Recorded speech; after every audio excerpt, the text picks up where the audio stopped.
नमस्कार मित्रांनो, लग्नाची बेडी आजच्या भागामध्ये सिंधू सर्वांसमोर राघव आणि घरातील सर्वांची माफी मागते, कारण मीच मधुताईंच्या लग्नाचा हट्ट धरला होता आणि हे सर्व घडले। राघव म्हणतो की सिंधू, त्यामध्ये चूक तुझ्या एकटीची नाही, माझी सुद्धा आहे, त्यामुळे तू मला माफी मागू नको। सिंधू म्हणते की नाही राघव, या सर्व प्रकाराला मी जबाबदार आहे, त्यामुळे मी स्वतः मधुताईंची माफी मागून येते। म्हणून सिंधू मधूच्या रूमकडे जाते, तर काकू लगेच रागाने राघवला म्हणते की या सर्व प्रकाराला सिंधूच जबाबदार आहे। तू वेळीच त्या सिंधूला आवर घाल, नाहीतर तिच्या या बेजबाबदार वागण्यामुळे आपल्याला एक दिवस खूप मोठी किंमत मोजावी लागणार, असे बोलून काकू रागाने रूममध्ये जाते। तर रेश्मा आणि ऋतुजा सुद्धा ह्या आतमध्ये जातात। राजश्री ही राघवकडे बघत असते। त्यानंतर इकडे मधूने जे काही परदेशात जाण्याचे तिकीट मागवलेले असतात, तर ते तिकीट ती आपल्या कपाटातून काढते आणि त्यामधून बाळाचा फोटो खाली पडलेला असतो आणि ती मनात म्हणत असते की सिंधू, तू माझ्यापासून माझा प्रत्येक आवडता माणूस हिरावून घेतला, पण तू आता बघतच राहा, तुझ्या ह्या आवडत्या बाळाला मी तुझ्यापासून किती दूर घेऊन जाते, परत तुझी आणि बाळाची केव्हासुद्धा भेट होणार नाही, असे ती बोलत असताना सिंधू दरवाजाला ठोठावत असते। तर मधू घाबरते आणि लगेच ती तिकीट ती घाईने कपाटात ठेवून देते आणि दरवाजा उघडते। मधू म्हणते की सिंधू, तू येथे आत्ता यावेळी कशाला आली, तुला काही हवं आहे का? सिंधू म्हणते की नाही, तुम्हालाच काही हवं आहे का? एकट्या का बडबड करत होत्या? बाहेर मला सर्व आवाज ऐकू येत होता। तर ते ऐकून मधू आणखीनच घाबरते। मधू म्हणते की काय ग, तू काही माझ्या दरवाजाला कान लावूनच बसत असते का? सिंधू म्हणते की नाही, मी आत्ता इकडे तुमच्या रूममध्ये येत होते आणि मला सर्व काही समजले। तर मधू म्हणते की काय ग? तर सिंधू म्हणते की हेच, की तुम्ही कुठेतरी निघून जाण्याचा विचार करतात। तर ते ऐकून मधू आणखीनच घाबरते। मधू म्हणते की काय नाही ते मी। तर सिंधू म्हणते की काय, तुम्ही माहेरी जाऊन राहण्याचा विचार करतात ना? तर लगेच मधू घाबरते आणि मनात म्हणते की दरवेळेस ही सिंधू चुकीच्या वेळीस का येत असते आणि सर्व ऐकत असते। मधू म्हणते की हो, मला सुद्धा तसाच विचार आला की काही दिवस आईकडे जाऊन राहावे। सिंधू म्हणते की मधुताई प्लीज, या घरामध्ये सर्वजण तुमच्यावर किती प्रेम करतात, मग तुम्ही का जाण्याचा विचार करतात? तुम्ही येतेच या घरामध्ये राहा, काकू तुमच्यासोबत आहे, बाकी सर्वजण सुद्धा, तर तुम्ही खरंच खुश राहता, त्यामुळे मी तुम्हाला सॉरीच म्हणण्यासाठी येथे आले होते। मधू म्हणते की तू 100 वेळा जरी सॉरी म्हटली तरी काही फरक होणार आहे का? तर सिंधू म्हणत असते की मधुताई, मी तुमच्या फिलिंग्स समजू शकते, कारण मी सुद्धा यामधून गेलेले आहे। कांताने सुद्धा माझ्यावर जबरदस्ती करण्याचा प्रयत्न केला होता, तेव्हा सिंधूला कांताने सिंधूवर कशी जबरदस्ती केली याचे क्षण आठवतात। सिंधू म्हणते की आपण पोलीस कंप्लेंट करू शकतो। मधू म्हणते की नाही सिंधू, मला तोच विषय परत घ्यायचा नाही आणि मला कुठली पोलीस कंप्लेंटसुद्धा करायची नाही। मात्र यावेळेस मधू ही सिंधूवर रागवलेली नसते। सिंधू विचार करते की यावेळेस चक्क मधुताई काहीच बोलल्या नाही आणि त्या इतक्या शांत का आहात, नक्की यामागे काहीतरी कारण असणार, म्हणून सिंधू विचारात पडते। त्याचवेळी सिंधूचे जे लक्ष अंकुरचा फोटो खाली पडलेला असतो त्याकडे जाते। सिंधू लगेच तो फोटो उचलते आणि अंकुरचा हा फोटो कोणी काढला आणि येथे कसा पडला हे सर्व प्रश्न ती मधूला विचारते। मधू म्हणत असते की ॲक्च्युली सिंधू, मलाच काढावासा वाटला अंकुरचा फोटो म्हणून मी काढला। तेव्हा सिंधू म्हणते ठीक आहे आणि तो फोटो ती मधूच्या ताब्यामध्ये देते आणि तेथून गुड नाईट करून बोलून जाते। तर मधू दरवाजा लावून घेते आणि मनात म्हणत असते की ही सिंधू कायम काही ना काही शोधतच असते आणि मी इथून जाण्यापासून त्या अगोदर काहीतरी तिनं प्रॉब्लेम जर केला तर मला खूप मोठा प्रॉब्लेम होईल आणि इथून जाता येणार नाही। त्या अगोदर मला सिंधूवर लक्ष नक्की ठेवावे लागेल की नेमकं काय करतेस। त्यानंतर इकडे सिंधू राघव आपल्या रूममध्ये असतात। सिंधू विचारते की काय राघव, आज स्टेशनला जायचे नाही का?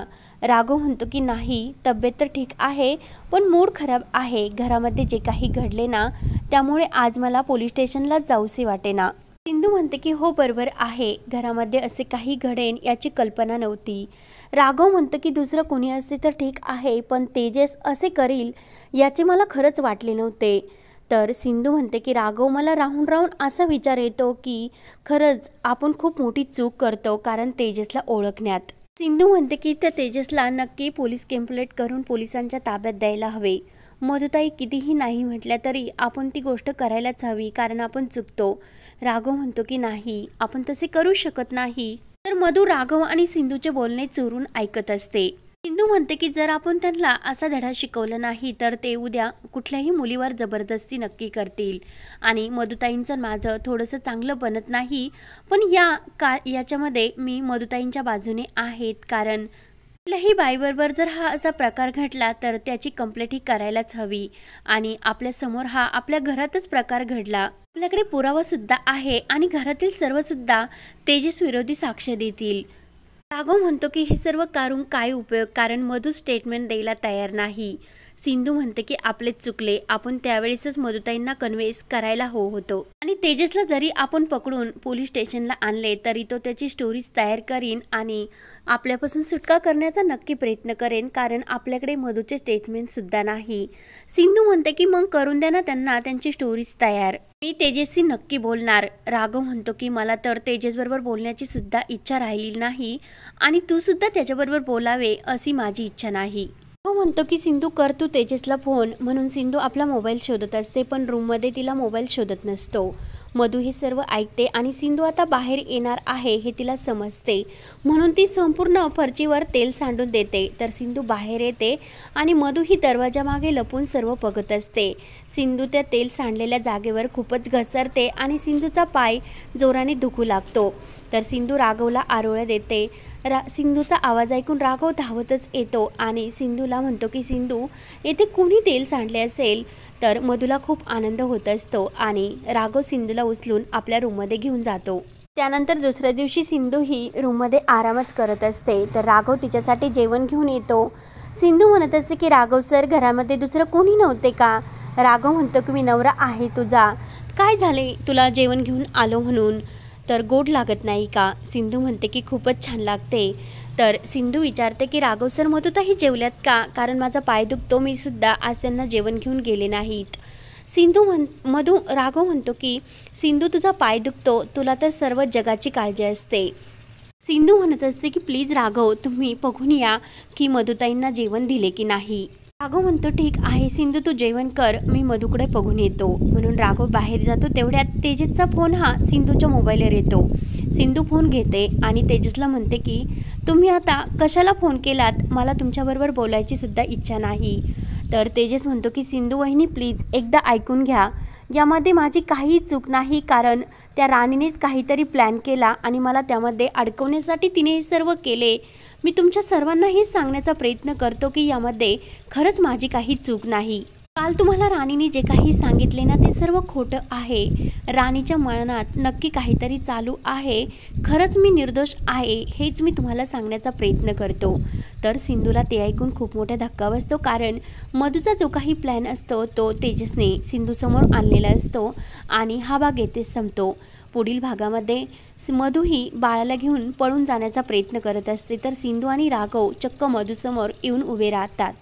तर मधू आपली बॅग आणि बाळाला घेऊन तेथून धावण्याचा प्रयत्न करत असताना एका झाडामागे लपते. तर तिच्या पायाला सापाने दंश मारलेला असतो आणि सिंधू हे सर्व बघते. तर मधूचा आता बाळाचा जीव कसा वाचणार आणि मधूला तिच्या पापाची शिक्षा कशी मिळणार हे पाहण्यासाठी आपल्या चॅनलला नक्की सबस्क्राईब करत राहा. धन्यवाद.